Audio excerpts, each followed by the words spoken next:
қазақ қыздарының парасат мектебіне айналған Қазақ ұлттық қыздар педагогикалық университетінің қабырғасынан еліміздің көптеген танымал тұлғаға айналған қайраткерлері мен ұстаздары түлеп ұшты.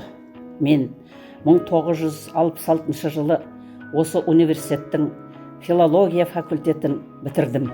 Университет қабырғасында алған білімім, онда қалған тәрбием, әсіресе ұлттық тәрбием үлкен өмірге жолдама болды.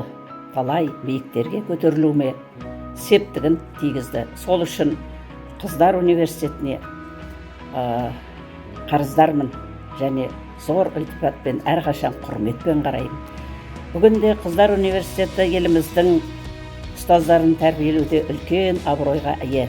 Қымбатты жастар, егерде сапалы білім алғыларыңыз келсе, тағылымды тәрбие алғыларыңыз келсе, ұрпаққа сауатты, құрметті ұстаз болғыларыңыз келсе, Қазақтың Қыздар педагогикалық университетіне оқуға келіңіздер. Мен сіздерге ақ жол тілеймін.